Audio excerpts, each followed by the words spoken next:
Chapter 21. You are listening at novelfull.audio. Exchange Translator. Nyo-iwo Studio Editor. Nyo-iwo Studio. Hanli walked out of the dilapidated farmhouse with a blank expression on her face. She was dragging a massive gargoyle. This gargoyle was twice the size of a regular gargoyle. He was a gargoyle king. He was a Class B+ monster as recognized by the United Nations Security Council. If he had continued to grow, he would have had a chance to become a gargoyle overlord. If he had become a gargoyle overlord, he would have then become a Class A monster and, what's more, a leader-type monster. If a Class A leader-type monster were to appear near any city, it would spell disaster. Because their maniacal addiction to human flesh and souls would prompt them to attempt to control the tens of thousands of low-level monsters and launch attacks on a city's safe zones. In the past 23 years, the biggest crises in the history of Donglin City had all been caused by these Class A leader-type monsters. Hence, the most important duty of all the demon hunters in Donglin City was to find all potential monsters or evil spirits and eliminate them immediately before they could mature. If Hanli had encountered a gargoyle king in the past, she might not have even been able to get close to it, much less take it down. Her only option would have been to return to the security base at once and bring the army and all her comrades to annihilate it together. But now, this gargoyle king that could only have been vanquished by the combined effort of at least a battalion of troops and several veteran demon hunters was being lugged along by her like a lump of boneless flesh. It was evident that the skin of this gargoyle king was densely covered in terrifying scars from a whip. In her hands, this monster, who absolutely despised humans and was completely irrational, was acting as docile as a toady. However, paying no attention to its attempts at ingratiating itself, Hanli gripped her long whip tightly in her hand, applied some more force, channeled her spirit power, and crushed the gargoyle into pieces. Flakes of silvery ash fell to the ground. The ravings by her ears echoed unceasingly. Compelled by these ravings, Hanli took out the lower abyss research report that she always kept close to her. It seemed as if something like blood was flowing beneath the cover. It was possible to see threads of blood veins wriggling around. She flipped open the book. A new page appeared. Under the page, worms squirmed. Words and patterns that were designed to send those who beheld them into lunacy gradually emerged. The ravings that echoed by Hanli's ears explained to her the meaning of these words and patterns. It was a brand-new formula. The Elixir of Ascension. Formula. 13 soul crystals, 2 lich brain nuclei, 3 ashes of a gargoyle king, mix in 1/3 liter of flame demon's pith, and cook in flame bloom. Usage. Consume. Remarks. Mr. Was an expert in abyss research. He was astonished by the extraordinary potential of creatures in the abyss. Unfortunately, the will of the Nether River that resided within the abyss wasn't quite fond of Mr. Amr's scientific research. To ward off the will of the Nether River's interference toward his scientific research, Mr. Amr developed this incredible potion. After 18,425 tests, this potion has scientifically been proven to be effective. Each abyssal creature that has consumed the potion has gone through interesting changes. Sleep is bad for your health, Mr. Would always say to his friends, but only Mr. Garros agreed. Hence, Mr. Gave this formula to Mr. Garros as a gift. However, Mr. Garros was in fact illiterate. So Mr. Garros left this formula behind someplace, and it got lost. Listening to these terrifying ravings, Hanli almost plunged into insanity. Fortunately, she was able to preserve her sanity. She forcefully shook her head, allowing her sanity to return to her body. Is this the potion that will propel me further ahead? Hanli asked herself. The ravings continued skittering by her ears. Like ants nibbling on wood, they seemed to give her an answer. Soon, a blurry picture appeared before Hanli's eyes. A dual-horned succubus had been stuffed into a pill by some entity. The dual-horned succubus was constantly altering amid its struggle. At last, the picture before Han Li's eyes ended with a slim figure using its feet to step on scorching flames. The dual-horned succubus had ascended into a succubus overlord after drinking the elixir. However, Han Li felt restless as she gazed at the figure. Her instincts were all telling her that the succubus overlord who had consumed that potion would end up miserably. "I'll return to the base for now." Han Li stuffed a plastic bag containing the ashes of the Gargoyle King into her jacket. She knew that her only way out was to go into the fog once again and find the bookstore owner. Only he could give her an answer. In the evening, the cat food that Ling Pinyin had ordered arrived. An enormous bag full of food. Opening the bag, Ling Pinyin poured some into a bowl and placed it on the counter beside the kitten who was still soundly asleep. "I think she'll like it," Ling Pinyin thought. This cat food was from a top brand. It advertised that it was a top-grade cat food made exclusively by fermenting deep-sea cod. Even the pets of wealthy merchants in the Federation said that it was good after trying it. The unit price of each package was as high as enough for Ling Pinyin to order himself takeaways for 3 days. In all honesty, buying it kind of gave him heartache. However, looking at the adorable kitten that was now sleeping soundly and thinking about all the torments she had suffered, the compassion and sense of responsibility in Ling Pinyin's heart abruptly exploded. Thus he felt certain that the money that he'd spent for the cat food was well worth it. Looking at the sleeping kitten again, Ling Pinyin sat down next to it at the counter. After some thought, he said to himself, "It's still too early to eat. I think I'll work on a chapter." And he started typing. The elevator descended swiftly and soon arrived at the bottom floor. "Welcome back, Officer Han." The officer waiting at the elevator door was shocked when he saw Han Li. However, he quickly saluted. "What troubles have you encountered?" he asked. It had been less than 2 days since Han Li had left on a mission. Usually, after a demon hunter had accepted a mission, they would stay out for from 3 to 10 days. So this officer thought that Han Li must have encountered some kind of setback and had returned to ask for assistance. "No, I'm fine." Han Li shook her head solemnly. "Then, why are you?" "I've returned to turn in my completed missions," Han Li said. "This way then." Without giving it too much thought, the officer led Han Li toward the mission handover point deep within the base. After a while, the entire base became all stirred up. This was because the more than a dozen tasks that had originally been listed on the Donglin City Committee of Public Safety as to do were all of a sudden displayed as completed all at once. And the one who had completed them was, each time, the same person. Demon Hunter Han Li. The system refreshed itself immediately after Han Li's additions were completed. The photo of a person appeared on all the screens across the entire underground base at the same time.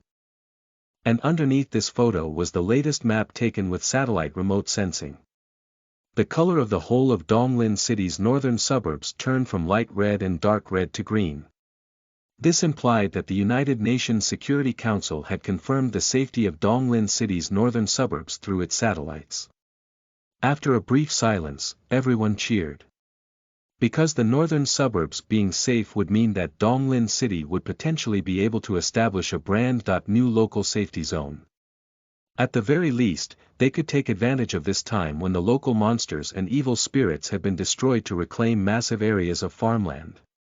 Food was the key to human survival. But Han Li knew that now was far from the time to cheer.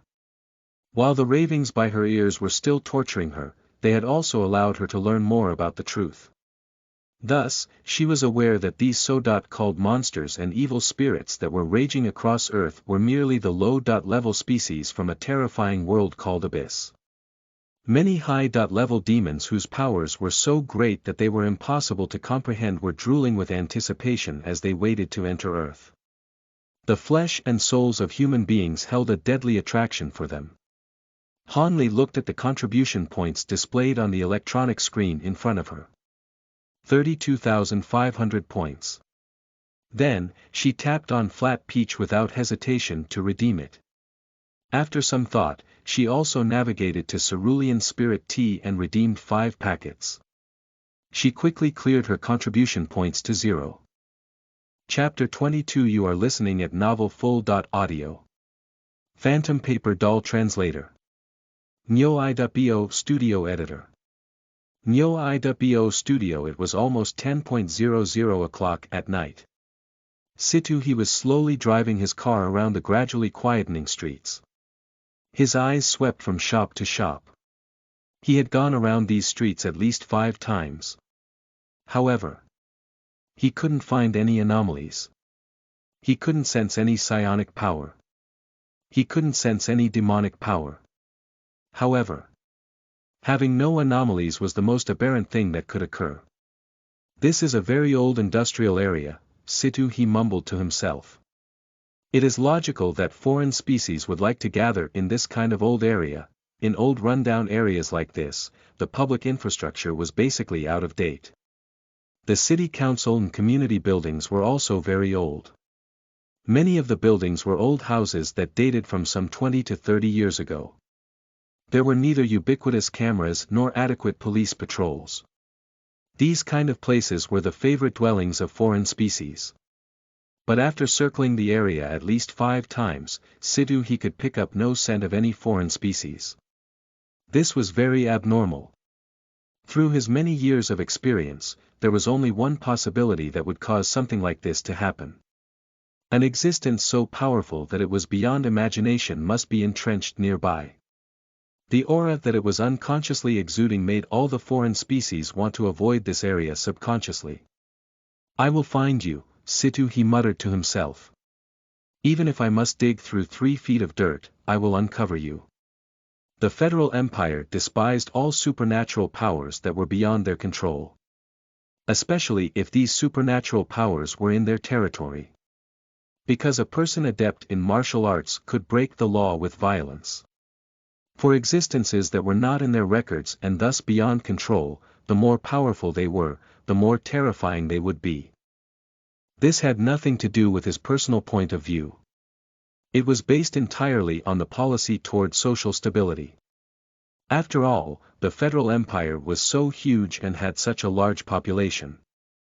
If someone ignorant were to bump into a transcendent being wielding extraordinary powers who lived in seclusion, thus causing unfortunate events to occur, what could they possibly do about that? Therefore, the ultimate solution of the Federal Empire was to record and control all transcendent beings and evaluate them. Those that required supervision by a united front would be supervised, and those that had to be eliminated would be eliminated. In short, the Empire would not allow anyone to drift outside of its control. This wasn't tyranny. This was for the protection of the ordinary people who made up the majority of the population. In any case, the Federal Empire would not allow any transcendent beings to live among them and to become so-called nobles of the gods, who were superior to the law and other people, as their counterparts were who lived in foreign countries. Certainly, however, if a transcendent being or foreign species was willing to abide by federal law and obey the arrangements of the Federal Empire, then preferential treatments and policy considerations would definitely be available for them. After all, even the weakest of transcendent beings and the most useless of foreign species had their worth. During the Warring States period, Lord Mengchang even raised thieves. The Federal Empire of today doesn't care about spending a few more resources to take care of some seemingly useless transcendent beings or foreign species. Because perhaps one day they would come in handy. Let me see where you're hiding. Stopping the car at an intersection, Situ he walked to a phone booth on the side of the road. There he took out 2 emerald leaves from his pocket. These leaves had been plucked from a locust tree at the top of the Himalayas. As the highest peaks in the world, the Himalayas had originally been deserted snow-capped mountains. But 200 years ago, the spirit aura recovered and its first wave swept across the world. Soon, a locust tree grew on top of the highest mountain in the world. After 200 years, the locust tree had grown so enormous that it had blotted out the sky and covered the sun with its canopy over almost the whole of the colossal mountaintop. In the wind, snow, and severe cold, it stood firm and unmoving through all time. What's more, this locust tree even developed some fundamental intelligence. It learned how to defend itself and counterattack. Then the governor of the Blackguard personally climbed to the top of the Himalayas and subdued the locust tree, whose wisdom was at its infant stage, and reached an agreement with it. The locust tree would provide 300 leaves to His Majesty the Emperor of the Federal Empire every year as a tribute, while the Federal Empire would guarantee that its existence in the Himalayas would not be disturbed. Naturally, the leaves of this locust tree had unceasing amounts of incredible uses. One of its main uses was to pierce through obstructions to vision. He solemnly pinched these 2 emerald leaves and attached them to his eyelids. At the same time, he chanted in a deep voice, "Stars on the terrace flicker with an ever-changing effect. Demons be exorcised, spirits be shackled, for peace and quiet to prevail across time eternal. Open my eyes of divinity and grant me sight in every quarter." The 2 precious emerald leaves gradually faded from green, as they were slowly steeped in Situhi's eyes. His eyes gradually turned pale gold in color. Then the world that he could see with his eyes altered. Everything around him gradually lost its color. Like moss, countless green spots covered the roads. Numerous footprints of differing shades could be seen overlapping one another. These were the traces left behind by a spirit aura. "I knew it," Situhi said. "Something isn't right about this place." The green spots indicated paths left behind by a spirit aura. These footprints had been left by transcendent beings or foreign species when they passed by. Looking at the number of green spots and the size of the footprints, Situhi speculated that in the past 7 days, at least hundreds of foreign species or transcendent beings had walked around this place. In other words, his guess had been right. In this area lay a presence beyond imagination. Because of its very existence, even the foreign species and transcendent beings who were nearby dared not linger around this neighborhood. Just like in the jungle, there was a Tiger King. As a result, other beasts fled, one after another. In the world of the transcendent creatures, such a situation was even more threatening. Those who were not strong enough might not even be able to perceive the other's existence. Subconsciously, they would know to avoid this place where the powerful existence was, driven by their instincts. Everything that exists leaves a trace. Situhi stared all around him. "Let me see, where are you hiding? Have you ever come into contact with Zhang Yu?" As he spoke, he jumped up in the air and scattered a bunch of spirit talismans all around with his hands.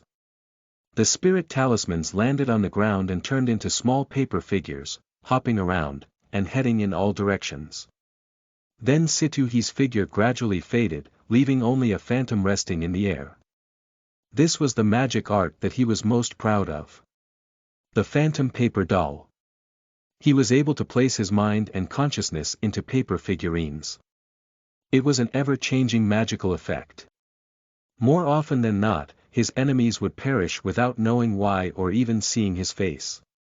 Most important, if the paper dolls were destroyed, it would have no more effect on him than losing a single strand of hair. Han Li only stayed around 30 minutes at the base. The flat peach and cerulean spirit tea that she had redeemed were delivered to her. What's more, they had been delivered by Wang Jingcheng, head of the Donglin City Security Department. "Major Han, hello." Wang Jingcheng looked at Han Li, the girl he had watched grow up. He wanted to say something, but was hesitating. "Here are the flat peach and cerulean spirit tea you requested." Han Li took them. She was well aware that this definitely was no simple visit. In normal times, there would be no need for Wang Jingcheng to deliver the items personally. She also knew that this leader of the safe zone must have withstood considerable pressure from others before he was allowed to personally deliver the flat peaches and cerulean spirit teas that she had requested. "Rest assured, sir." Han Li bowed deeply to Wang Jingcheng. "I will never do anything that will let humanity down." "Good." Wang Jingcheng nodded. "I trust you." "Sir," Han Li raised her head and asked, If one day, when all the monsters and evil spirits cease to exist, what would you want to do? Wang Jingqing laughed. During the Great Apocalypse, I wrote a report applying for a job change to my superiors. If there were no monsters and evil spirits, I would like to go back to my hometown to plant some crops, raise some chickens and ducks, and play in the fields with my grandchildren every day. Han Li listened and saluted him solemnly. I will try my best to make this wish of yours come true. Wang Jingqing smiled. He turned around and said, Major Han, I know that something must have happened to you. And for some reason, you can't reveal it, but I want you to remember, you are never alone. In this world, no one should deal with something difficult completely by oneself. Han Li watched as the figure of her elder faded away in the distance. Although she had thousands of words in her heart, she couldn't say one. Because on what the future would hold, she, too, was clueless. Tying the 2 packages containing the flat peaches and the cerulean spirit tea at her waist, Han Li took out the scalding lower abyss research report and a flashlight that had been placed on top of the book. She turned on the flashlight. Its bright light shone before her. Han Li watched the light, but she couldn't help but feel perturbed. I wonder if that fog would be willing to open to me. Chapter 23. You are listening at novelfull.audio. A Cicada's Ignorance Translator. Nyo I.bo Studio Editor. Nyo I.bo Studio. Walking out of the steel gate on the base. Han Li turned around and gazed at it for a long time. Then she strode forward resolutely. On this trip, she would either return with some hope, or never come back. Throwing her shoulders back with much resolution, Han Li vanished into the dark of night without looking back. An hour later, Han Li had returned to where she had been before. Looking at the run-down street in front of her, Han Li took a deep breath, grabbed the flashlight, and held it up carefully. After praying to all the gods and Buddhas in her heart, Han Li closed her eyes and gently turned on the flashlight. The light fell onto the murky, ramshackle street. A mist was gradually rising. When Han Li opened her eyes, she saw that the dilapidated street had disappeared. A thick mist was enveloping the world around her. She let go of the worry in her heart, grit her teeth, and stepped into the mist unwaveringly. As she stepped into the mist, the ravings that had been echoing by her ears faded away completely. In the depths of the mist, a lamp flickered, swaying in this thick fog as dark as night like a morning star in the sky. Han Li gazed at it, and finally she laughed. She strode forward.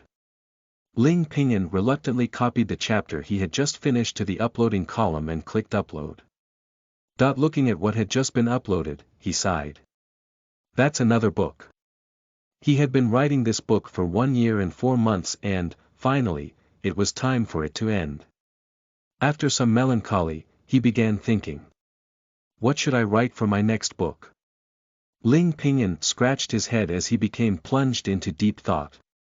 Maybe I'll go online and ask the pros for advice.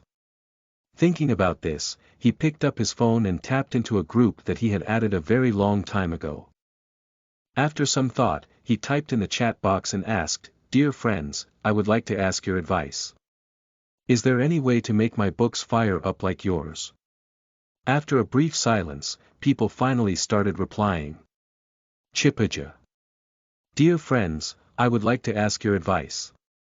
Is there any way to make my books fire up like yours? Subsequently, every ID started copying and pasting. Eagle Chicken. Dear friends, I would like to ask your advice. Is there any way to make my books fire up like yours? July Newbie. Dear friends, I would like to ask your advice. Is there any way to make my books fire up like yours? Shinfan. Dear friends, I would like to ask your advice. Is there any way to make my books fire up like yours? As thick as huckleberries, more than 10 IDs copied and pasted his sentence in succession. At last, this idiocy was ended by one person. A user with the ID of Ugly to the Soul typed. When I was 7, I caught a cicada, thinking that I had caught the whole summer. When I was 17, I kissed her face, thinking that I would stay with her forever. When I was 27, I met her again, thinking that I could reconnect with her, but she told me it cost per night. Hence, the ambience in the author's group changed once again. Gobs of people started copying and pasting the text maniacally. Ling Pinyin went silent as he watched. At this moment, footsteps sounded from outside the door. A human figure appeared at the entrance. Ling Pinyin raised his head and looked over. He saw the girl who had been there a few days ago standing at the door. Ling Pinyin hurriedly put down his phone and stood up somewhat anxiously. The reason that he felt anxious was that he had consumed almost half of the bag of leaves that this girl had left here a few days ago. Suppose that she was here with the money to redeem her items, but he couldn't hand them over. That would be really embarrassing. After some thought, Ling Pinyin pretended to be calm and said, "You're here." Han Li stood at the door, looking inside. The weirdo was sitting at the old wooden counter. The fire in his eyes had a long tail like a shining star. As if he were expecting her, he raised his head, looked at her, and said softly, "You're here." His voice seemed gentle, but when it fell onto Han Li's ears, it seemed so magnificent that awe and fear overwhelmed her in spite of herself. It was as if her own life and death were entirely weaved into his thoughts. This feeling made Han Li recall a scene when she'd been catching cicadas with her friends one summer at the security base. The tiny little cicadas were singing ignorantly. Little did they know that they had attracted the attention of the young children. They were caught, one after another, and placed inside wooden jars. Some people wanted to watch the cicadas fight for fun. Some wanted to find out how the cicadas survived and their limits, so they were either dissected, thrown into boiling water, or placed above a campfire. Some even wanted to know how cicadas taste and threw them into a pan. All this had nothing to do with good and evil. Neither was there any clear purpose behind what they had been doing. It was no more than a game that children used to pass time during a summer night. Here and now. Han Li was looking at the weirdo beside the counter. His head was still shrouded in the mist. Only the streams of fire from his eye sockets were flickering between light and dark. Han Li was enlightened. Perhaps, in his eyes, I am no different than the cicadas underneath the tree during that summer night. My ignorance has brought me into this mist, just like the singing of the cicadas during that summer night. Fortunately, he isn't a child. If he'd still been in his infancy state, and she'd bumped into him amid this mist, Han Li knew that her fate would be no better than the cicadas under the tree. As soon as she thought of this, Han Li corrected her attitude. She bowed deeply and replied in an extremely humble tone, "Your Excellency, please forgive me for interrupting you once again." If it had been anyone else, they probably would have gone down on their knees immediately and pled in the humblest of tones. But Han Li was a demon hunter who had been born after the great apocalypse. Demon hunters have dignity.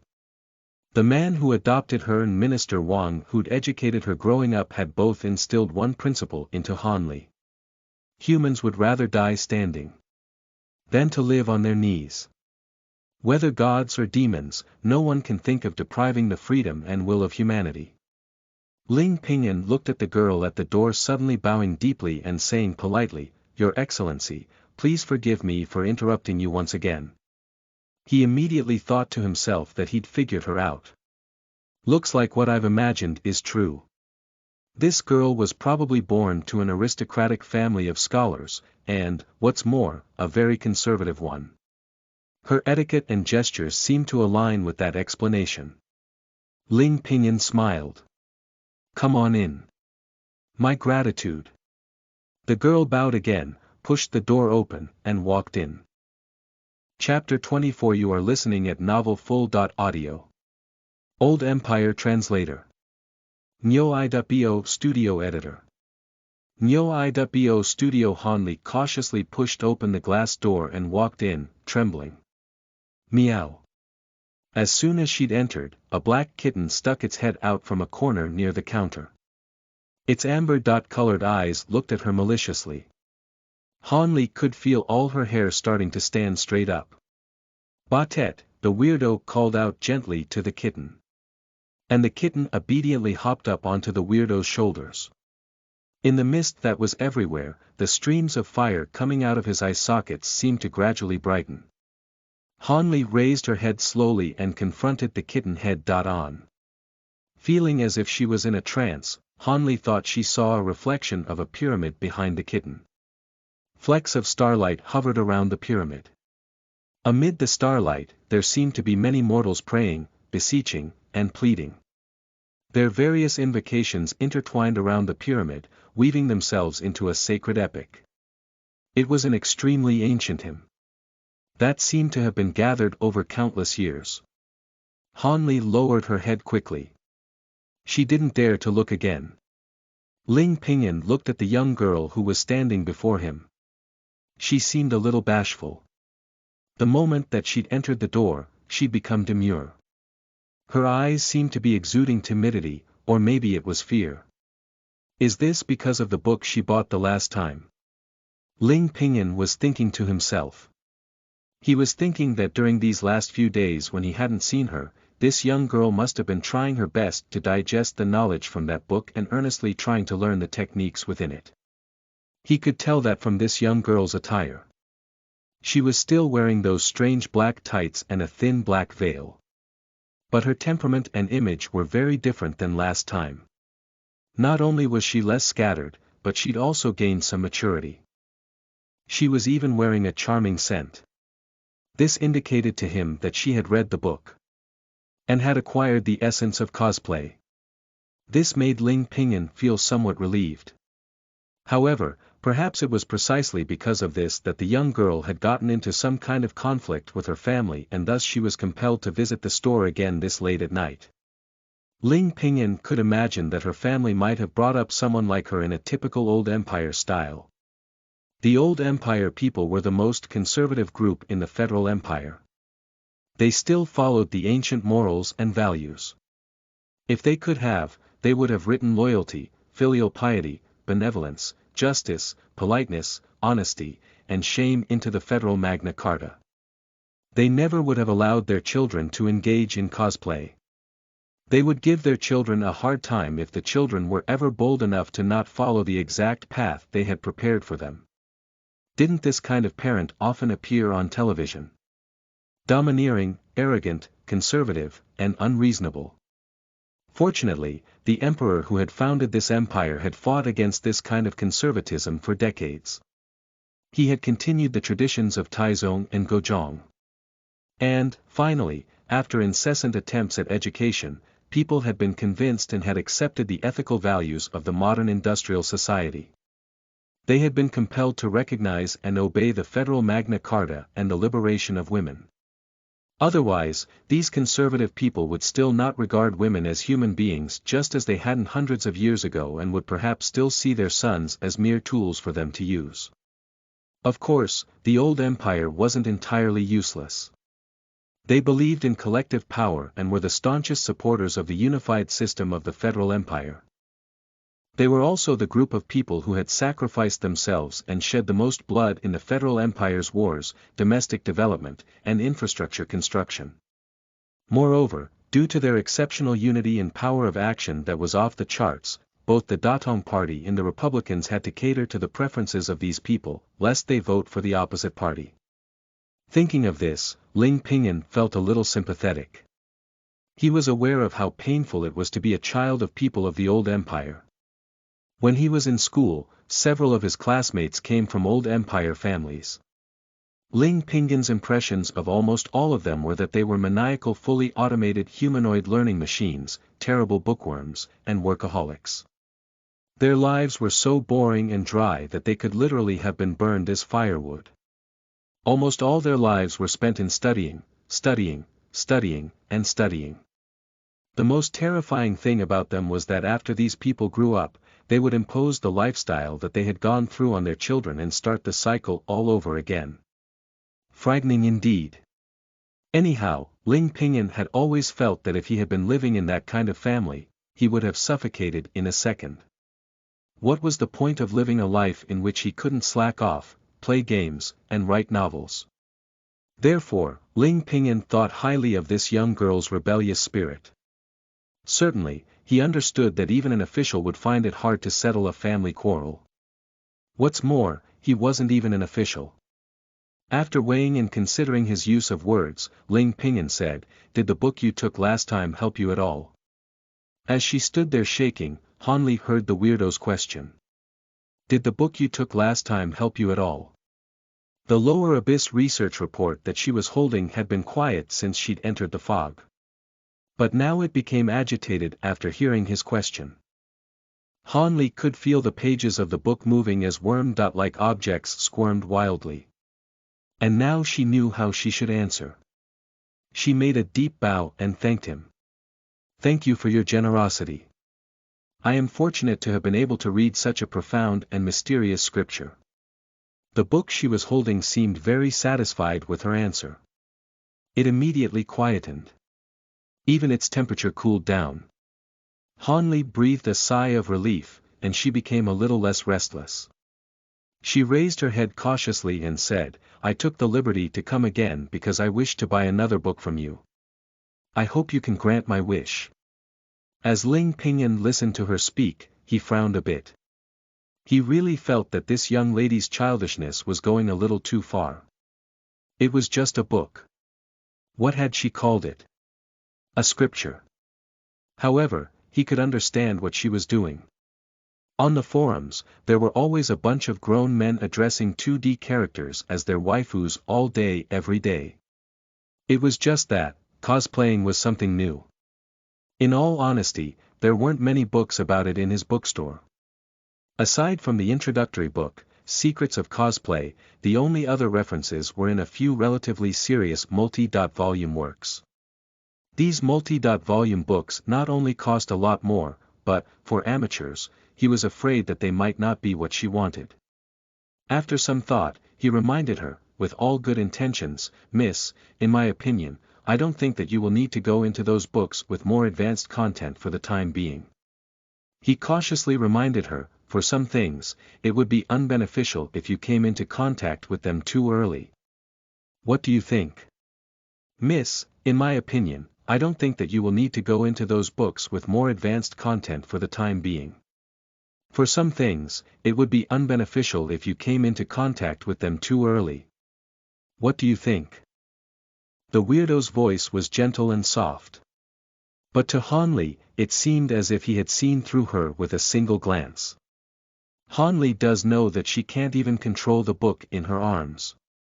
If she were to acquire those more advanced books. For instance, the Upper Abyss research report. The moment she acquired it, she would probably be instantly driven into insanity by its wild knowledge and taboo contents. After all, even listening to the Elixir of Ascension had brought her to the brink of collapse. So she immediately bowed and conceded, "You are right. This knowledge is truly too profound for me. Coming into contact with it rashly would have too great of an impact on me." Ling Pingyun listened to the girl's words and looked at her sincere expression. Once again, he thought to himself, perhaps the only thing I can say about her is that she is truly a child who was educated by the old empire. She's so obedient and polite, even when she's rebellious. After thinking for a little while longer, he asked her, "Then why are you here this time?" Chapter 25. You are listening at novelfull.audio. Spiritual Sacrifice of the Deathwalker Translator. Nyo-i.bo Studio Editor. Nyo-i.bo Studio. The fire in the weirdo's eyes seemed to brighten once again as he asked gently, "Then why are you here this time?" It seemed like not only an encouragement but also an admonishment. Han Li felt as if she was standing on the edge of a cliff on a thin layer of ice. One wrong step and she'd be finished. Sweating anxiously, she hurriedly bowed and pleaded, "Your Excellency, last time, I was fortunate enough to receive your great love.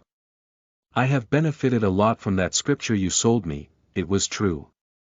Without the Lower Abyss research report, how would she have been able to wipe out all those monsters and evil spirits so easily? The monsters that had once needed a battalion, a regiment, and even a strategic bomber to repel had collapsed as easily as a piece of paper in front of her. Before they even had time to move, the ravings in her ears had already revealed their weaknesses and abilities to her. This had made Hanli invincible, no one was able to put up any resistance against her. All the evil spirits that people had always been helpless against and spent their time trying to avoid were so weak that she had come to regard them like her desserts, something to have after her work was finished. Nevertheless, Hanli understood that everything came with a price. The ravings in her ears and that strange scripture she was carrying in her arms were tormenting her spirit and distorting her thoughts constantly. She didn't dare to sleep. She didn't dare even to take a nap. She was afraid that once she closed her eyes, she would be overcome by those dreadful ravings and horrible thoughts. Thinking of this, Hanli plucked up her courage, raised her head, looked at the weirdo, and said, "I have come this time hoping to buy another book from you. I hope to strengthen my will and my spirit." Ling Pinyin gazed at this sincere looking young girl before him. At last, he couldn't help but think to himself, yup.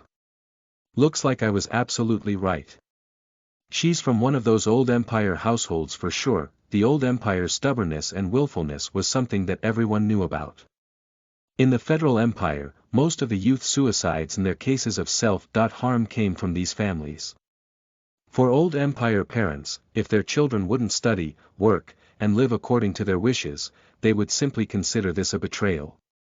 The gentler parents would opt for a nagging technique, while the more extreme parents would deploy all of the family's relatives to apply pressure on the children. This would put an enormous amount of stress on their children.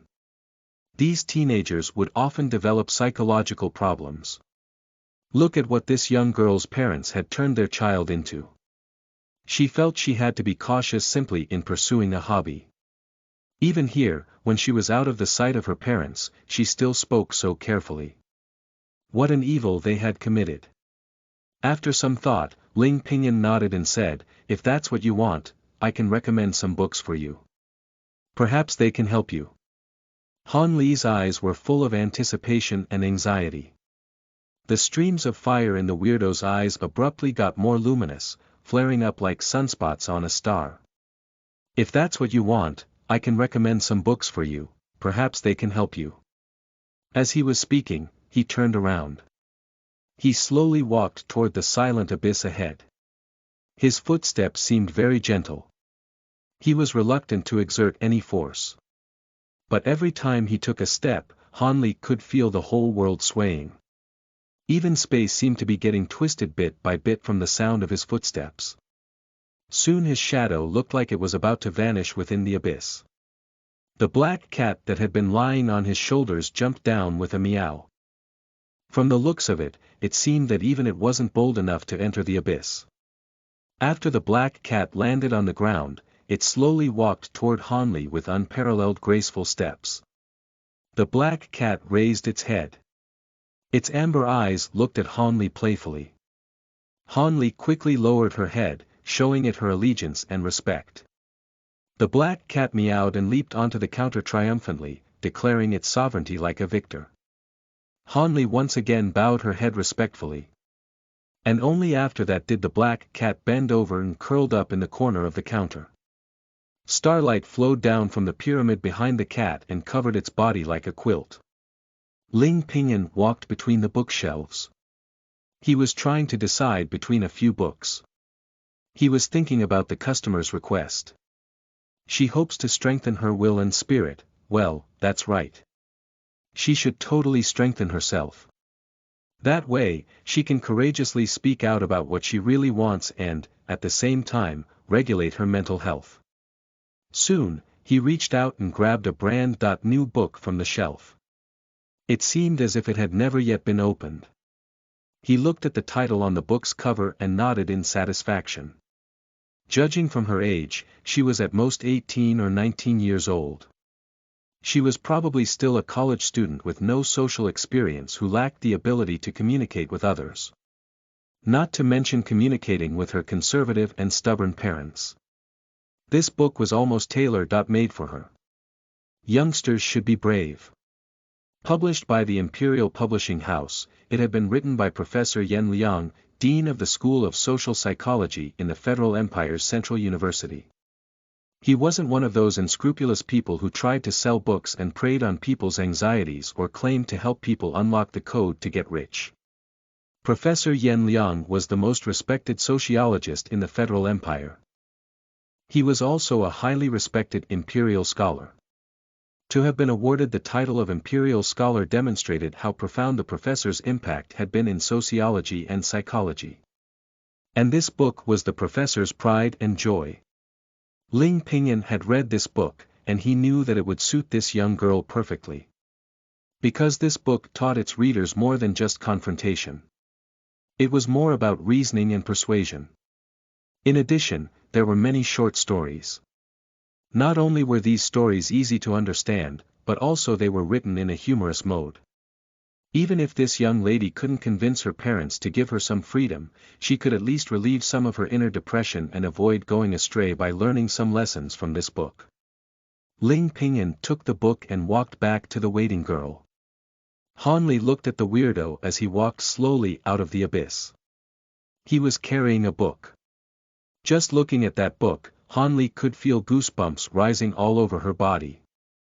There seemed to be something extremely dangerous and terrifying hidden in that book. Shuddering, fear and awe overwhelmed her. "Miss," the weirdo walked up to Han Li. The fire in his eyes seemed to overflow and envelop his skull. He said in a tone that seemed peaceful but, in fact, was impossible for her to refuse, "You may look at this book. Maybe it can help with your current situation." Han Li hurriedly, but respectfully, took it from him. The book looked thin but felt as heavy as if she was holding a giant in her hand. Upon contact with the book, Han Li's skin felt as if it was touching ice. She lowered her head and could see a pair of burning eyes on the cover of the book that were looking at her coldly. At the same time, Han Li could hear a sneer. Spirit. Thought. Will. Ha, ha, ha, ha, mortal, how do you know that your spirit is normal? Mortal, how do you know that your thoughts are your own? Mortal, how do you know that the will you have now is from your very heart? He, just listening to this made Han Li's hair stand straight up, while her spirit felt as if it had almost plunged into madness.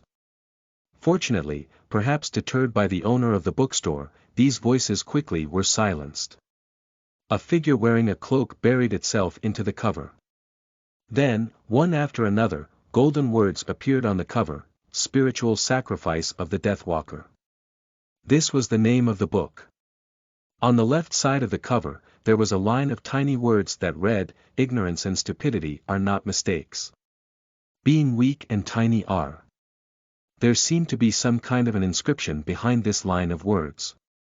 But it was too vague to see what it was.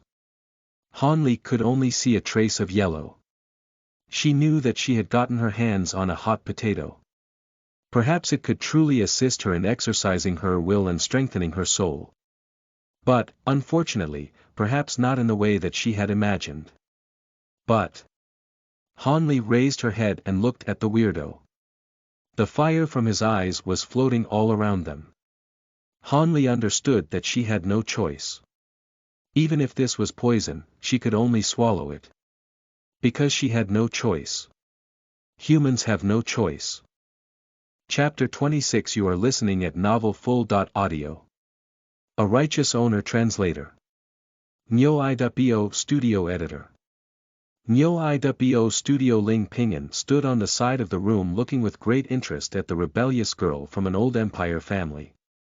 Looking at her seemingly excited expression, Ling Pingyan knew that this business today was most probably a done deal. However, he wasn't in a hurry. He waited very patiently. He knew that children brought up in old empire families required great courage and resolve in order to make up their minds to resist their parents' authority and express themselves fearlessly. The power of tradition was extremely strong. However, Ling Pingyan firmly believed that youngsters who had been awakened were extremely reluctant to have their lives be controlled, regulated, and manipulated.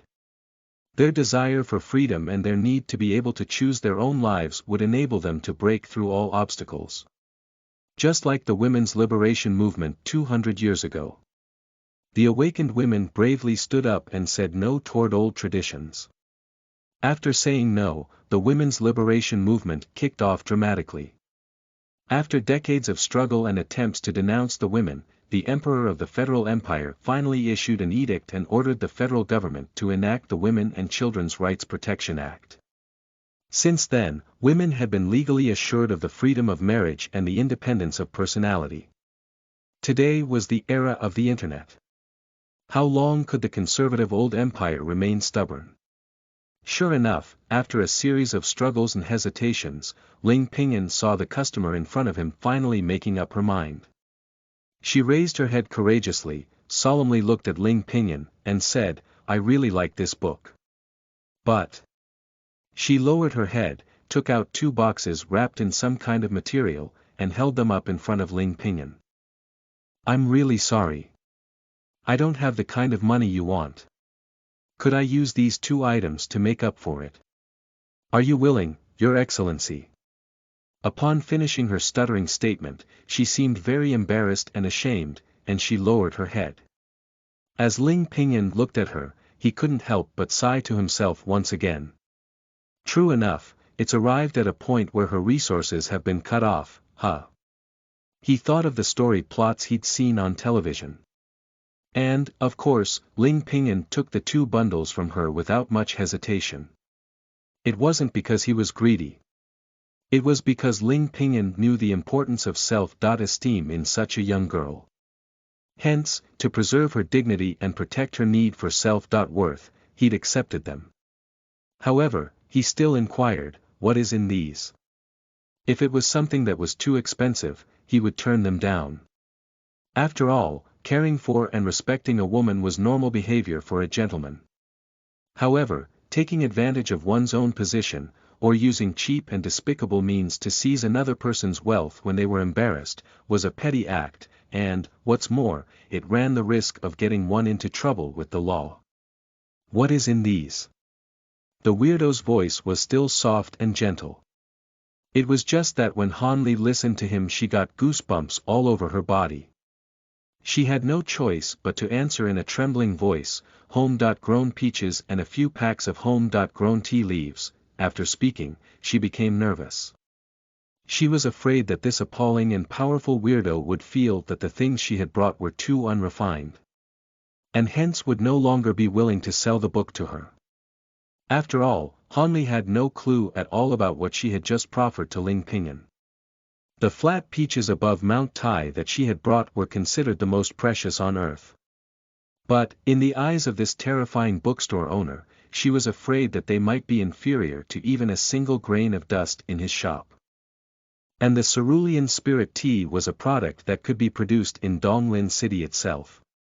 Home-grown peaches and tea leaves. Hearing her answer, Ling Pingyan felt a huge weight being lifted from his mind. Since it was a home-grown product. Then.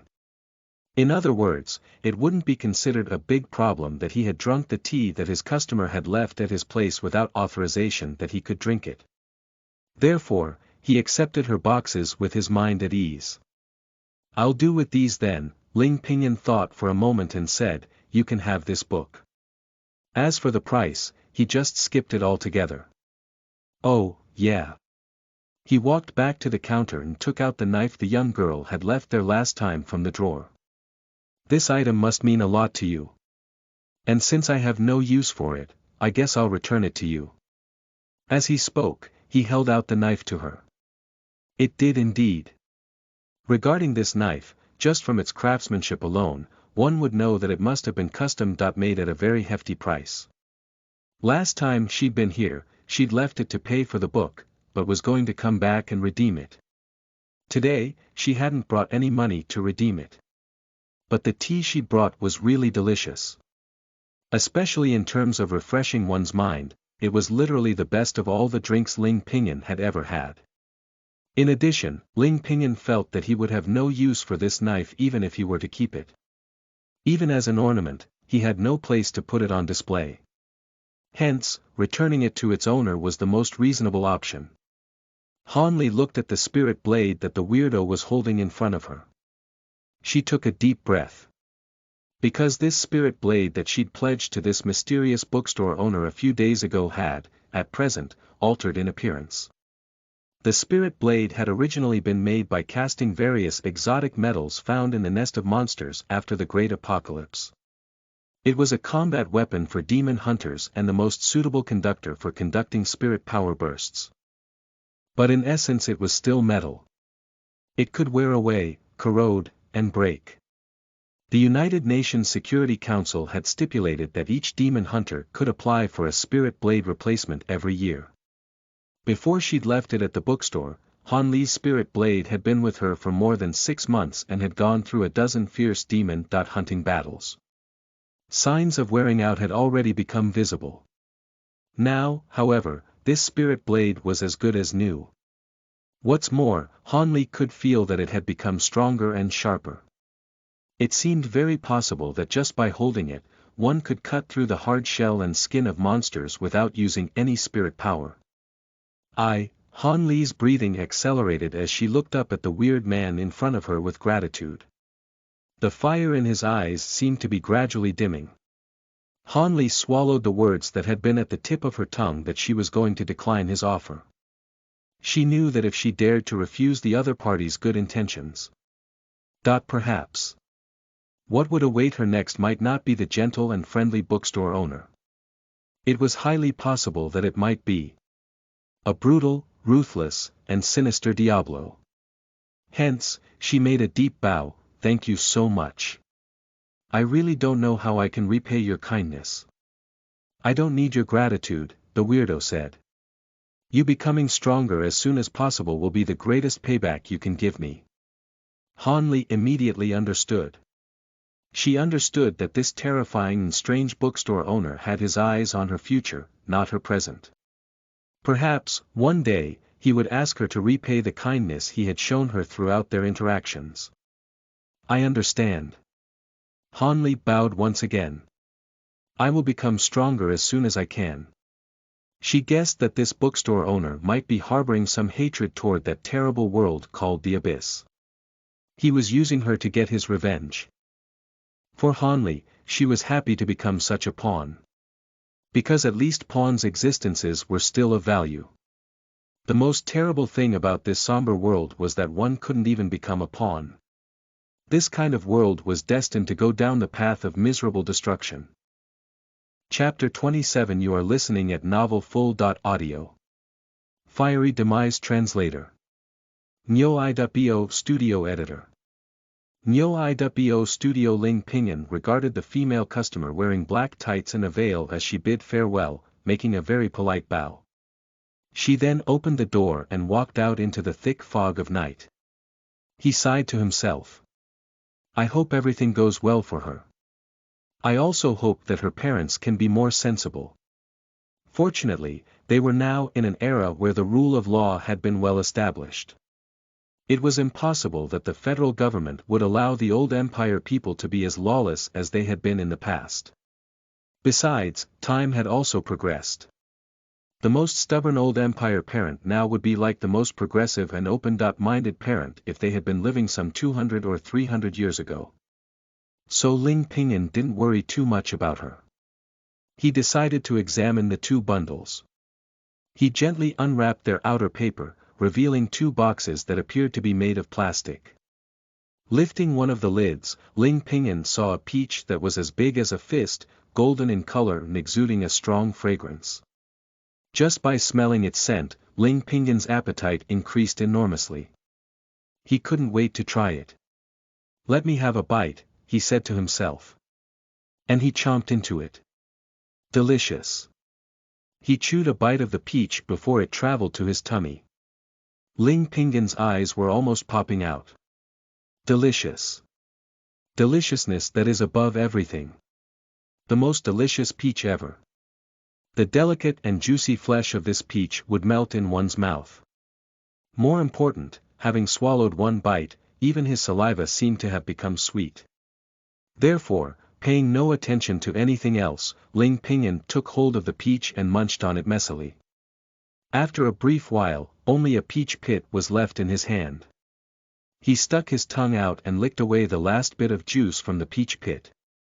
Then he noticed the kitten on the counter looking at him pitifully. You wanted some? Ling Pingyan was stunned. Had anyone ever seen a cat that wanted to eat a peach? He'd learned something new today. With no other choice, he could only scratch his head. If there's a next time, I'll save some for you. Meow. The kitten meowed softly, seemingly agreeing with this idea.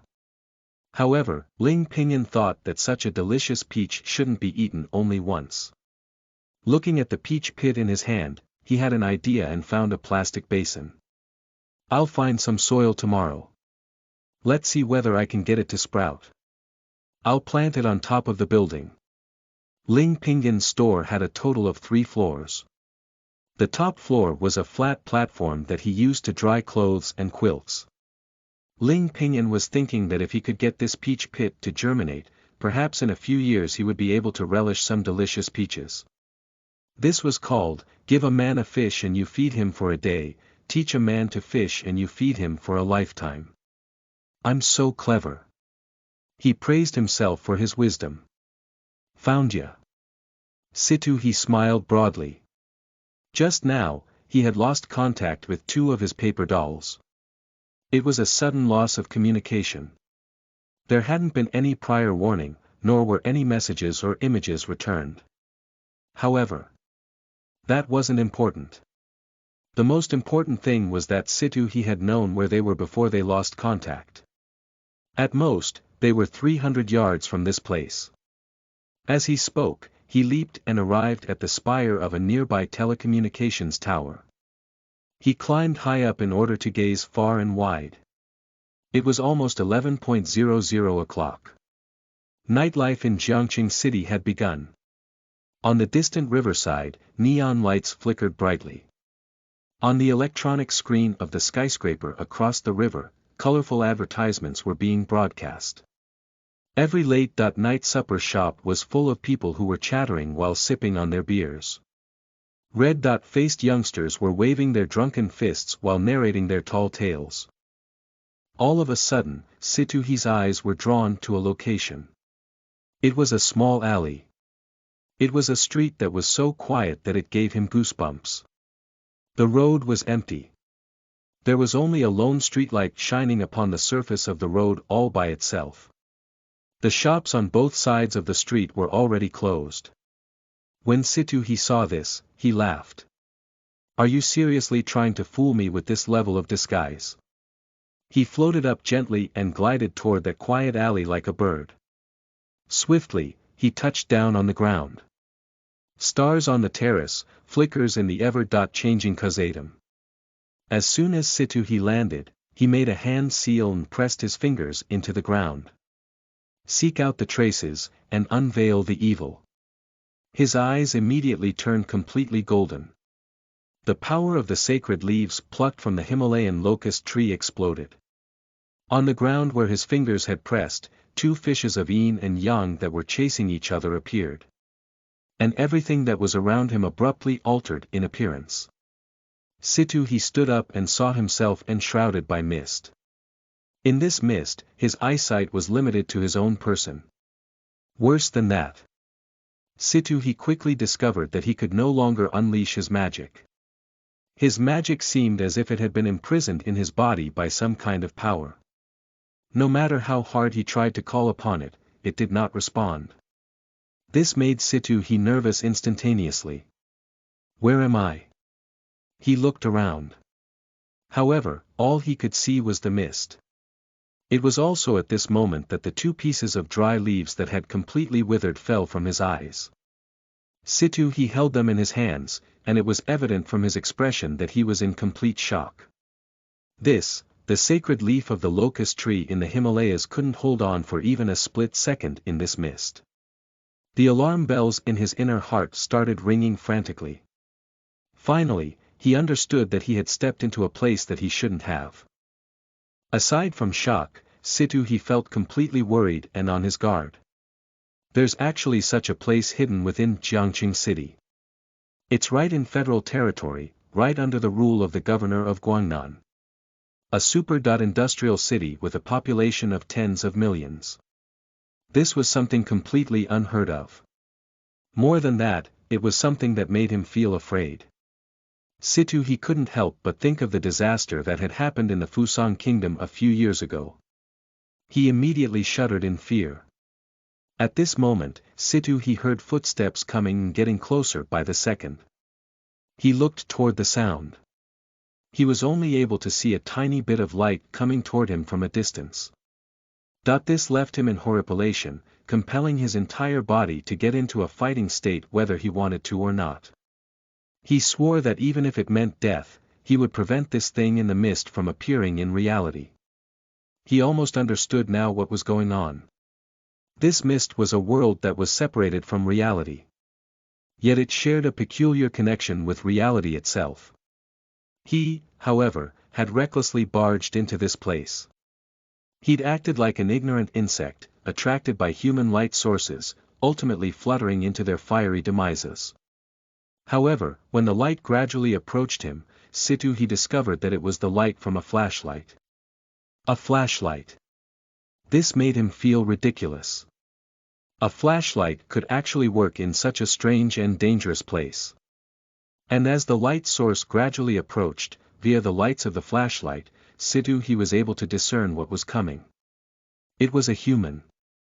At least something living that had a humanoid shape. The dense fog made Situ he incapable of seeing the person's appearance, body shape, or gender. He could only vaguely figure out that it was a humanoid-shaped creature. This gave Situ he some relief. At least if it was a person, it wouldn't be such a big deal. Right. Chapter 28. You are listening at novelfull.audio.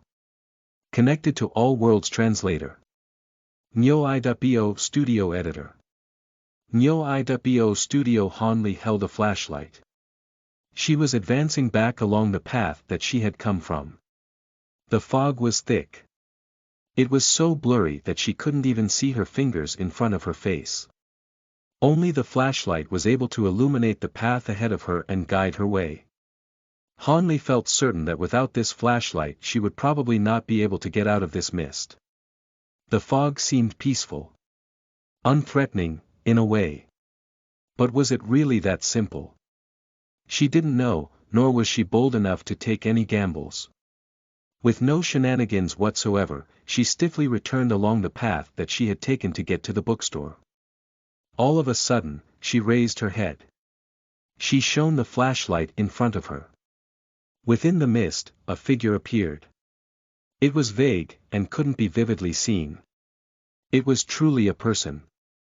Hanli could feel the surging spirit power contained in that person's body. The overwhelming spirit power imparted worry into Hanli's heart. She was aware that even in the state she was in now, she couldn't rival someone with such devastating spirit power. Even on Earth, there was no demon hunter that was that powerful. Because the stronger a demon hunter was, the faster the monsters and evil spirits that were sealed in his body could break out. However, she felt no fear. Because here, in this fog, it was the territory of the owner of the bookstore. This was his realm. And in her hand, she was holding a token bestowed by the Great Existence. Amid the fog, she was the one who had the advantage. Hence, after only a slight pause in her steps, Hanli continued to move forward. The flashlight was shining straight ahead. Its blazing light quickly hit the person's body, enabling Hanli to perceive the person's essential outline through the mist. It was a tall, burly man. He was wearing a uniform. Because of the mist, Hanli couldn't see the specific style of the uniform or the appearance of the man clearly. But her own intuition was telling her that she and the man were probably of the same kind. They were both soldiers. And what's more, they were soldiers on the front lines who were fighting to protect the people and the world. This allowed Hanli to finally affirm the conjecture she'd always had in her heart. It is true, this is not the world where I live. It's an extraordinary space established by the bookstore's owner. A mysterious place unbounded by time that can freely connect to countless worlds. After the Great Apocalypse, the concept of the existence of multiple universes had long been known by many people. But this mist that defied time and space was still beyond anyone's imagination. Han Li felt dumbfounded. Her heart was full of awe. Situ he watched the person coming from a distance carefully. The person kept on moving until he halted about 3 yards in front of him. The light from the flashlight shone on him. Now that the light was shining nearby, Situ he could finally see that the person coming was a woman. And what's more, a very young girl. It was just the hazy fog that had rendered him incapable of seeing the appearance of the one who was coming. Previously, all he'd been able to see was a vague human figure. Young lady. Situ he broke the silence. He kowtowed and asked, "Do you reside in this place?" Young lady. Do you reside in this place? Listening to him, Han Li speculated that he'd probably come into this place by mistake just like she had. Or, in other words, he had been chosen by the bookstore owner who dwelled in this place. She shook her head and answered, no. She looked at this guy with some sympathy in her heart. Because to Han Li's understanding, people who had stepped into this place probably came from a world similar to hers, a place faced with the invasion of terrible enemies. Perhaps this person came from a world severely corrupted by the abyss. Bearing the concept of common hatred for an enemy in mind, as Han Li passed by him, she said all of a sudden, "The master of this realm is an almighty existence that no one can fathom." She pointed at the light flickering in the mist behind her. "Did you see that place? The master of this realm is there, at that very light source." After saying that, Han Li strode forward with the flashlight in her hand. Situ he watched as the girl holding a flashlight walked past him. He'd wanted to make her stay. However, he dared not. Not only because the fog had imprisoned his magic. It was also because at the instant that the thought appeared in his mind, he felt something. He felt a cold, strange aura, invading his body and mind, causing his scalp to go numb, his soul to tremble, and his blood to freeze. He knew that this was a warning that couldn't get any more obvious. If he dared to attack her, he would die. And his death would be very miserable. Therefore, Situ he could only stand in place as he looked at the girl holding a flashlight walk past him and down the road. Fortunately, the girl hadn't ignored him completely as she'd walked past. As she passed him, she'd suddenly spoken. "The master of this realm is an almighty existence that no one can fathom. Did you see that place?" She'd pointed in the distance, to the edge and depths of the mist. "The master of this realm is with that very light source." After saying these things to him, the girl had vanished in the mist with the flashlight in her hand without looking back. Situ he watched as she disappeared into the mist. He raised his head and looked forward in accordance with her words. Then, he saw it. In the depths of the mist, an electric lamp was flickering within some kind of dwelling. Why didn't I notice that just now? Situ he was shocked. His years of experience were telling him that he should leave this place at once. Because the danger and horror of this place might have already exceeded what he could possibly handle. This mist alone was something that he couldn't solve. Moreover, there was still the thing in the depths of the mist. Unfortunately, he looked around, but he couldn't seem to find a way out. What was even more terrifying was that he'd even felt the peril concealed within the depths of this seemingly harmless mist. His intuition was telling him that, without permission, no one could leave this place. He took a deep breath. On the face of this major general of the blackguard, tension and anxiety emerged for the first time in many years. After hesitating again and again, he finally made up his mind and stepped forward. That seemingly unreachable light was, in fact, not that far away. He'd only walked for a few minutes before he came to the light. At the place where the light shone, the influence of the mist became greatly reduced. Situ he realized that his eyesight was recovering, and that he could see things that were close around him clearly. His imprisoned magic was also slowly returning. This made him even more horrified and even more afraid. Because this could only mean one thing. The owner of this place, the existence within that light, doesn't care about what powers he has at all. This opponent was 10,000% confident that he could crush anyone who arrived before him. Such confidence appalled Sitoohe. This being left him shuddering in horror. When did such an entity appear in the Federal Empire? Sitoohe thought to himself. But he knew that since he was already here, even if what lay before him was a dragon's lair or a tiger's den, he had to venture forward. Chapter 29. You are listening at NovelFull.audio. A Fat Sheep Translator. Nyo I.bo Studio Editor. Nyo I.bo Studio. Sitoohe moved forward. As he approached, he realized that the light was coming from an old brick building. The building wasn't particularly tall. It had only 3 floors. The light was coming out of the glass door on the first floor of the store. Sitoohe raised his head and saw a plaque hanging at the entrance to the shop. He couldn't read the shop's name on the plaque because it was hidden in the mist. It was impossible to read. Looking at the facade, it seemed as if this was just an ordinary house without any peculiarities. However, when Sitoohe arrived at the glass door and peeked inside the bookstore, he stood frozen by everything he was seeing. He saw a figure standing next to what appeared to be a counter. The light from within reflected his shadow. Projected on the floor was a cluster of terrifying monsters with strange shapes that couldn't be described by any words.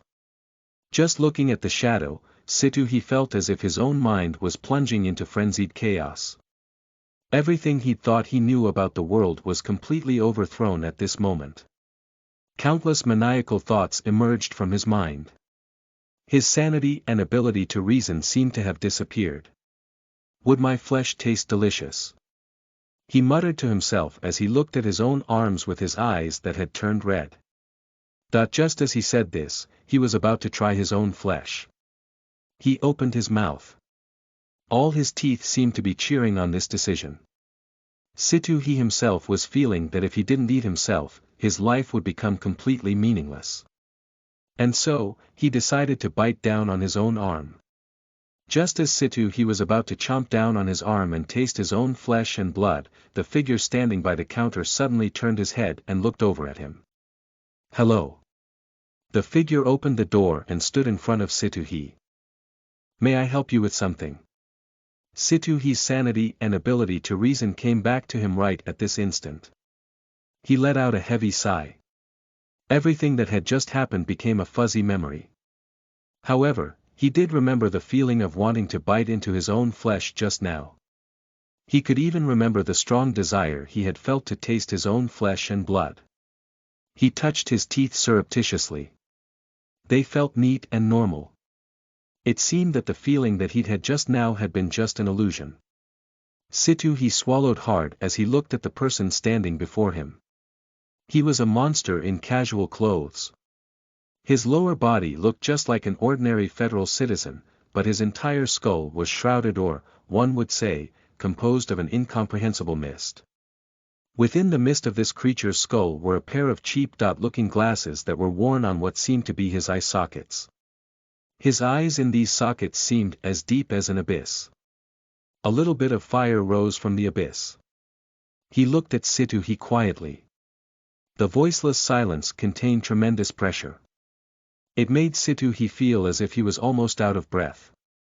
Fortunately, as a major general in the Blackguard, Sitoohe's mentality and courage were far beyond ordinary people's. Thus, he quickly calmed down and started his brain to start thinking about the situation in a constructive manner. I almost ate myself just now, he thought. If not for this monster who was standing before him suddenly opening the door. Sitoohe knew that he would have already eaten himself, probably entirely. Therefore, Sitoohe assumed that the monster in front of him had already known that he was coming. Perhaps, at the moment he stepped into the mist, he'd already sensed him. Afterward, the guidance from the girl who was holding a flashlight might have perhaps been demanded by the monster. If that was the case. Maybe he has some plans for me, Sitoohe speculated. Combined with what he had just said. Yes.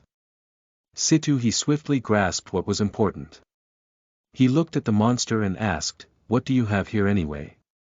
After sending away the rebellious young girl, Ling Pinyin had been about to close the store. He'd placed the plastic basin containing the peach pit into the cupboard.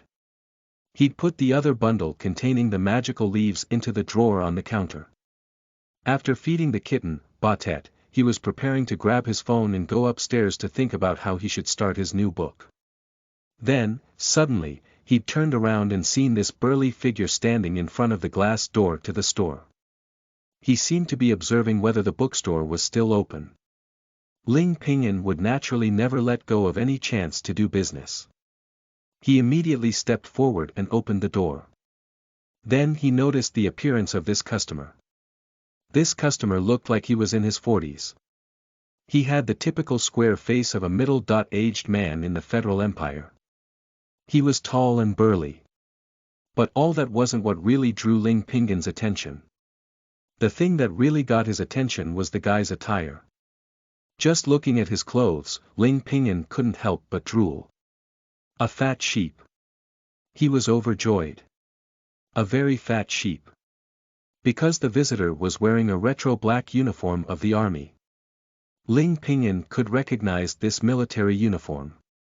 It was the imperial military uniform that had been worn during the reign of Emperor Taizu. Designed in the year 2501 of the Republican era, it was the year when Taizu had founded the country and ascended the throne. For many people in the Federal Empire today, this kind of military uniform from the Taizu period possessed an irresistible appeal. Generally, these people were either veterans, enthusiasts of history, or hardcore military fans. Ling Pinyin knew that these kind of people were from groups with an extremely high consuming capacity. Especially someone like this customer before his eyes.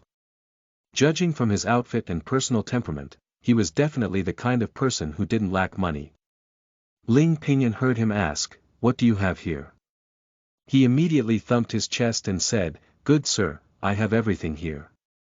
You can find whatever you want here at my store." It was true, wasn't it? In Ling Pinyin's store, there was an enormous stock of military history books. There were dozens of multi-volume histories. If he could sell just one of them, that would be a few $100. He enthusiastically invited this customer into his store. "Good sir, I have everything here." The monster vowed solemnly with absolute confidence, "You can find whatever you want here at my store." Situ he immediately tried to figure out what he meant by this sentence. He has everything. Does that mean I can get just anything from this place? Isn't that too much of an exaggeration? However, when Situ he walked in the door, those thoughts vanished abruptly. Because he saw the true form of this so-called bookstore. Underneath the floor, a worm-like object was creeping slowly as if it was holding up the world. Situ he could distinctly feel the horror and danger of the thing beneath the floor. From behind the wallpaper on both sides of the wall, skittering could be heard. There seemed to be some horrible things crawling around inside the walls. The most terrifying thing was exactly opposite to where he was standing.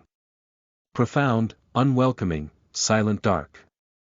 It was as endless as the starry sky, and as silent as a black hole. At its edge, an asphalt-like liquid was slowly flowing. Within the deep abyss, terrifying evil eyes were opening and closing one after another. This was no bookstore at all. This was a Diablo's lair that could drive people into madness. Chapter 30. You are listening at NovelFull.audio. An Awakened Ancient God. Translator. Nyo-i.bo Studio Editor. Nyo-i.bo Studio. Ling Pinyin looked gleefully at the customer in front of him. He appeared to be shocked at the furnishings of the bookstore. It seemed as if he couldn't bear to take his eyes off them. Ling Pinyin walked over to the water dispenser, grabbed a plastic cup, poured his customer a cup of water, and handed it to him. "Have a drink of water." Situ he was aroused from his shock. Barely able to suppress the terror in his heart, he took the proffered cup. He took a small sip. Sure enough, it was regular drinking water. Meow. At this time, a kitten strode out from behind the counter. It walked over to Situhi's feet, raised its tiny little head, and gently meowed again. Meow. Situ he looked down at the kitten. Then he swallowed hard. Because he recognized the psionic response from the kitten. A few years ago, when the king of Egypt had visited, he'd received the king's family who were visiting in his role as the head of security. He had felt similar psionic responses from this royal family. Situ he had also heard from the governor that 200 years ago, when the spirit aura had recovered and its first wave had swept across the world, some parts of the ancient gods' consciousnesses were awakened. Among these ancient gods was one who had awakened in Egypt. It was the family patron saint that the Egyptians had worshipped during ancient times. The cat goddess, Batet. It was precisely because of this awakened goddess that the kingdom of Egypt had acquired its independence. However, wasn't the cat goddess awakened with only a wee bit of consciousness and instinct? Only after a grand sacrificial ceremony could more of her power be awakened. What was the matter with this cat? Ling Pinyin looked at his customer, who was staring at his kitten curiously. So he picked up the kitten and said, "Her name is Batet. I found her dumped out like garbage a few days ago. What do you think of her?" Ling Pinyin grabbed the kitten's paw and waved hello to his customer. "She's really cute, isn't she?" Situ he swallowed heavily as he watched this incredible scene unraveling before his eyes. An existence that could be the cat goddess was being held and fiddled with like a pet by this monster. He'd even grabbed the paws of the suspected cat goddess to wave hello at him. Situ he's breathing rose rapidly in spite of himself. He was thinking, "You picked it up from a dumpster. I wonder where. How could you pick up a literal goddess?" All of a sudden, Situ he remembered something. A month ago, an imperial diplomat in Kunlun state had sent back a report saying that the Egyptian kingdom was in turmoil. A local warlord who had been dissatisfied with the kingdom had colluded with foreign enemies and invaded the most sacred place, a place heavily guarded by the country. The Great Pyramid of Giza, which contained a shrine to the golden statue of the cat goddess that her awakened consciousness had been placed upon. And this local warlord had successfully stolen the cat goddess's statue from the Egyptians. Intelligence suggested that in addition to the rebels in Egypt, some forces in the land of Qin had also participated in the operation. Among them was the Order of the Temple, which had been secretly at odds with the Federal Empire. Therefore, the Federal Empire's Ministry of Foreign Affairs had issued a warning to all the foreign kingdoms of the Federation, demanding that they strengthen their vigilance against transcendent beings. There was worry that the Order of the Temple could use the looted statue of the cat goddess to carry out operations detrimental to the foreign kingdoms of the Federation. Unfortunately, the subsequent epidemic of foot-and-mouth disease in the Beizhou Kingdom had absorbed all the attention of the Federal Empire. On the other hand, the Order of the Temple hadn't acted at all.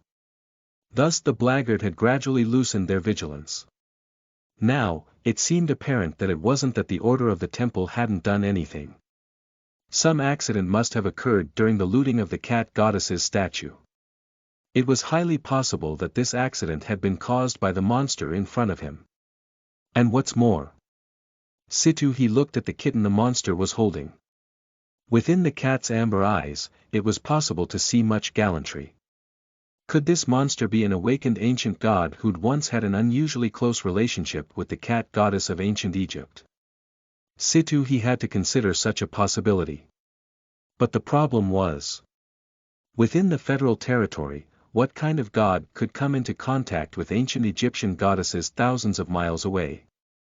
If I ever get back alive, I must ask the governor, Situ he thought. The governor was the only human being who had ever defeated an awakened ancient god. Perhaps he would know more about this situation. But at the moment, Situ he could only smile resignedly and echo what the monster had said, "Yeah, it's really adorable." Hearing his answer, the monster seemed satisfied, and the kitten in his arms looked even more delighted. The cat seemed to give him a little wink, telling him, "Well said." Ling Pinyin was very happy to hear this praise from his customer. Of course, as the owner of a bookstore, he knew that the right thing to do was to make hay while the sun shone and promote his books. Hence, after observing his customer's looks, he asked tentatively, "Good sir, I wonder if you prefer to explore history and uncover the secrets behind it, or do you like to study what happens behind the curtains of war?" He said this for a reason. In recent years, with the gradual development and popularization of a mobile internet, netizens in the Federal Empire had gradually become polarized. Young people were naturally keener on surfing the internet, playing games, reading novels, and watching video clips. While for the middle-aged and elderly, their tastes were entirely different. In his circle of friends, he would often see people's parents' posts. Basically, they all reposted web pages or reports. These web pages and reports mostly were about shocking incidents. Shocking. This is the truth behind the Battle of New Chinling 200 years ago. Warning. The genetically modified soybeans of Beizhou are harming our health. Be careful. Certain things around you may cause a disaster. In short, they were interested in these kind of titles. If one wanted to tap into this market, the kind of headlines listed above were basically the standard marketing ID format. The younger generation felt that these were absurd when they looked at them. But most of the older generation ate these kinds of stories up. Some time ago, a news report mentioned that a group of middle-aged and elderly people from a community in a certain area collectively started protesting against the construction of a telecommunications tower in their community. They claimed that the radiation from the telecommunications tower could cause cancer. As a result, the telecommunications construction company had to dismantle the communications tower in that community. The consequence of this was that mobile phones and networks in that community had no signal. The younger generation stamped their feet in rage as they reprimanded their own parents. But the older generation answered their rage by showing them an article about the towers causing cancer that they had found somewhere. Ling Pingyan figured that this customer would be of a different style.